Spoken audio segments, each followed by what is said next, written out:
wild, and it's been in the top 10 for 3 weeks now. And do you know, Anna, we've got an exclusive.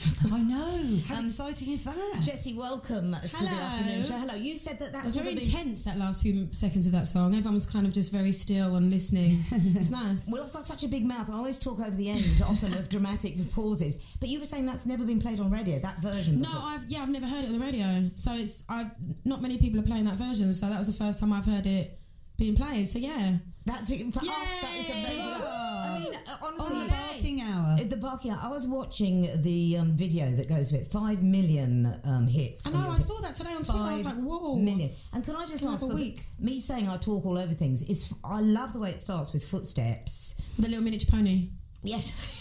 That's actually what it is. Is it? No, I'm joking. But it'd be funny if it was. I believe that. But where was it shot? Because it is, you just can't, I don't want to give too much away. You've got to look at it, but you just. It's in an empty warehouse. Where was it?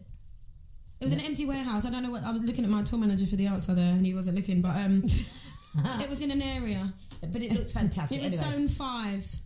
Right, okay. Let's say that. We're speaking in code. Yeah. We are now speaking in code. No, travel card vibes. Oh, right. Zone 5. We're in Zone 5. But, 5 million hits on that. So, you're still there. When I last talked to you, you were about to have your head shaved. I was, yes. And I've done it. And I remember saying to you, you could have scars lingering under there, because when these actors who shaved their heads when I was at drama school for a film called The Devils, which came out in the 70s, they'd got all their playground scars that they didn't know they had. No. I think I'm okay. You haven't got one scar in your head. And I haven't got a dolphin face on the back of my head. No, and you've got a perfect shaped head. Yeah, it's all about the perfect shaped head, and you do have one. But people that have like a burger on the back of their head. Yes. I'm glad I don't have that. What did Jackson make of it when you came back? You know what? He was fine. I actually remember the night I got home, because I had a lot of my friends and my family at my house, and I remember him kind of like just coming up to me and was exactly the same, and I was like, see? The people that matter don't mind. Exactly. And that's the point. We'll just very quickly talk about your dog, because Jackson, again, I was there when you just got him, and I love him. He peed in Sally Traffic's office. But anyway, he was... No, he didn't wee. He was letting his pooed. Gosh, what hell, crumbs. He's only a little man. Yes. Crumbs covers so many words. It does. But it was... what was wonderful was... You were doing all these interviews, and yet your main focus was on your dog. Yeah, it's my responsibility. He was your responsibility, and he'd just come into your life. And I just showed you a feature I actually passed it over to a friend of mine to read. About the Times about people getting French bulldogs, and I've never seen one the colour of Jackson before, because he's seal coloured, isn't he? Yes, he is. Did you choose? He's actually got a lot of blonde on him now. Like you? It's literally, I washed him one day, like the day after I went blonde, and he was blonde. No, don't. Can you imagine? He was like, I want to be like you, Mum. That's how he talks. Imagine if you'd bought him and he'd been dyed. That was awful. And it washed off after a while. It was a semi-permanent. But you do take him with you everywhere.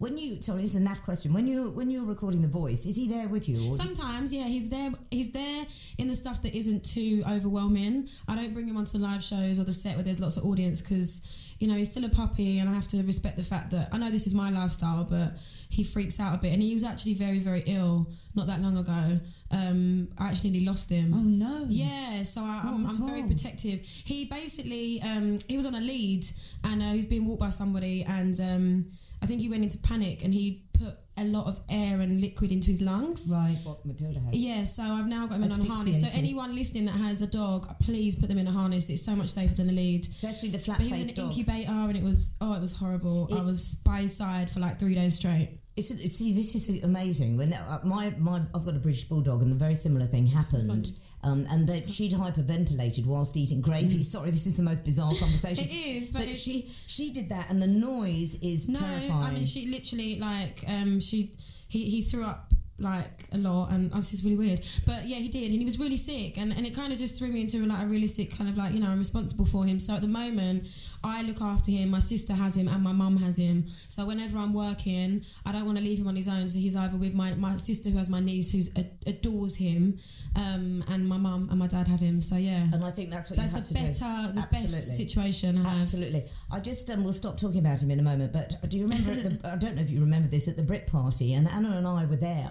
We were so lucky to be there. Yeah, all the people. We loved it. Anna and I were there, and I just remember shouting out at you, have you given him those dog treats? Because I remember giving you these. Oh, he loved it. He literally like tried to chew off my hand, but he couldn't get it off the floor because they're flat, and he was like licking the floor and pushing it into his bed, and I was like, Jackson. Oh, those are those raw chicken strips, aren't they? Yeah. They are good because the other dogs don't like too much carbohydrate, and so we often give them bits of stuff with flour in and everything, and it's best to give them even the treats as raw as possible. Yeah. So anyway, enough about that. I'm not going to lecture. Jackson actually features on the remix of Wild. Really? No, he doesn't. But I knew you'd believe me, so I thought I'd say it. But what do you think of his vocals? I think it's the cutest little bark, so I probably would put it on a song. You must. They were saying that. Sorry, we'll get off him in a moment. But I've got eat your soup. Jessie's trying to eat her lunch. I'm eating my chicken soup. But they were saying because my British bulldog and Anna's got a miniature bull terrier, and they're quite stubborn. But they say the French in the Frenchie is what makes them naughty. Do you think there is a Gaelic? He is so naughty. Like he'll do something. Like he'll do it. Like he does this thing where he chews up his mats. Where he used to, he doesn't anymore. But he'll like put his toy near the mat and then chew the toy and then go accidentally onto the mat and then look at me like I know I'm doing it. But no, he's great. Right, semi-final of The Voice this weekend, and we're going to play a little sample here of your two guys then. Ash Morgan. Lovely. Yes, Ash Morgan and Matt Henry. And for anyone that has been missing this, let's turn this up. Yes, here we go. Come on, skinny love, just let's be.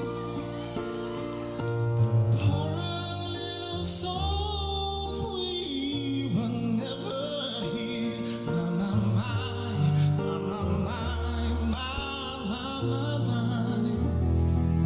Don't ask me what you know is true. Don't have to tell you.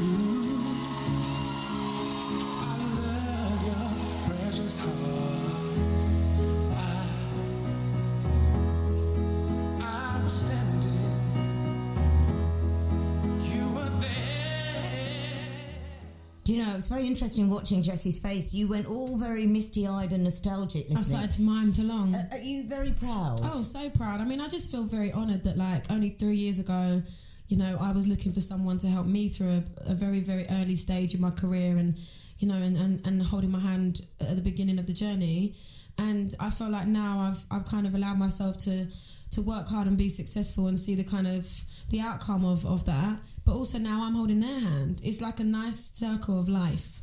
And a big responsibility, really, because it can literally, this is going to decide the rest of someone's life, isn't it? It's as simple as that. It will and it won't. I think. What do you mean? I think at the end of the day, like, whatever you think about, your thoughts are your thoughts and your thoughts only. I think if you can turn your thoughts into wishes and turn your wishes into intrigue and you turn your intrigue into passion and dedication, and I think it's up to you. I think winning the show doesn't guarantee you success. It doesn't change your life. It will mean you've won. I think the people that you just have to make sure that you're just teaching yourself. Like right now, I say to my two boys that left, as I did with my whole team, this is school.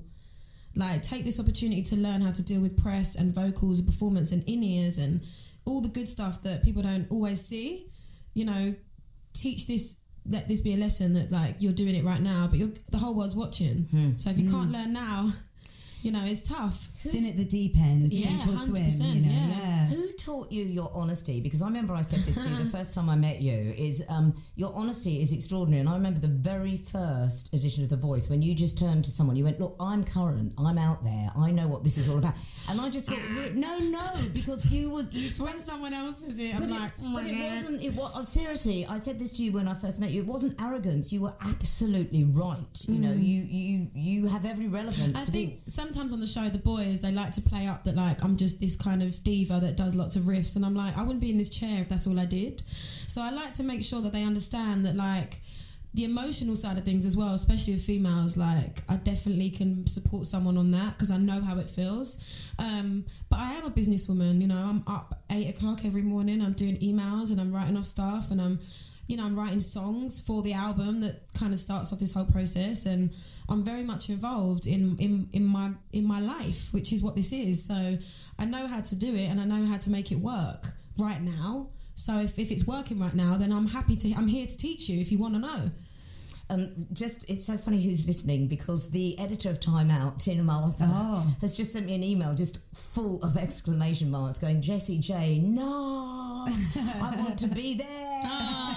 says, if ever she's looking for a man, I'll change my plans and not run away to join the circus after all. Tell Jessie that. There you are. Tim Arthur, editor of Time Out. Hello. Nice to know you're out there. Hello, Tim. So anyway, this weekend, just run through the order of the day for you. When, Yes. on a voice day, what happened? Is that everything is it just all aimed in that direction then? Is that from the moment A normal day of The Voice. So we will start the day with a briefing and a meeting with the producers, kind of an understanding of what's going on.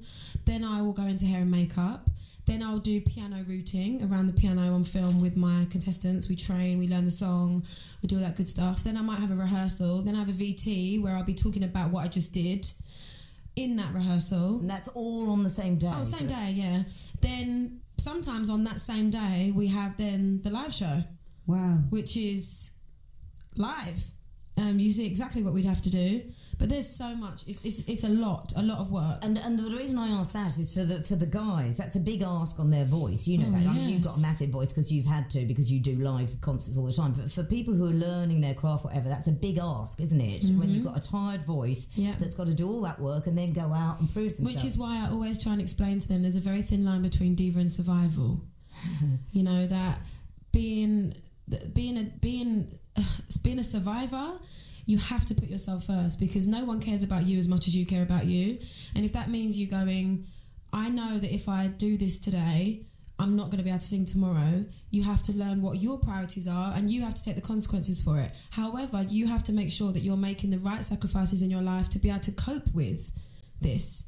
You know, it's like, you know, I'm trying to think of an example, but like a heart surgeon wouldn't have loads of caffeine because it would make his hand shake. So it's like, okay, would you rather caffeine or would you rather, you know, do a great heart surgery? Yeah, so be focused on the make sure you instrument. prioritise the right things. Exactly. Yeah. Does it get you down, the fact that they keep referring to Ash as the large guy? Yes. Is that... because that's one of the reasons why he pulled out the show. You know, it bothers me the way the media really have a lot to do with how people think about anybody. 1 minute I'm the child, you know, I'm the sweetheart of the UK that shaved her head for charity. The next minute, apparently, I'm throwing diva fit and I'm mean and I'm horrible. They really decide on how people perceive you. And right now, Ash, you know, he had a moment of doubt where he didn't want to come on the show because of that, because he felt judged. This is a nation where we have to realise that everybody's different. And size and race, and it doesn't matter anymore. Like, drop it, stop making it a thing. And you know, I'm somebody that said to him, you know, it doesn't matter what you look like, but you have to be healthy, you know, and he understands that. And as a coach, like I've said to him, you know, just be healthy, that's all. And I mean, how confident are you about this weekend and about the final? I mean, you know, all the bullying and things that is rumoured to go on, does it? No, not at all. I mean, we're all getting on really well backstage and everyone has fun and everyone talks to each other, and I go out of my way to like say hello to everyone that walks past me, and like I see, because it's very quick, like, you know, I'm booked in for my hour in the studio and then Will's team are coming through and they're booked in for theirs, and we're usually running over time, you know, so it's kind of, we very rarely get like 2 hours to have a barbecue, you know, and all hang out. But if we do, I'm sure we'd have a blast.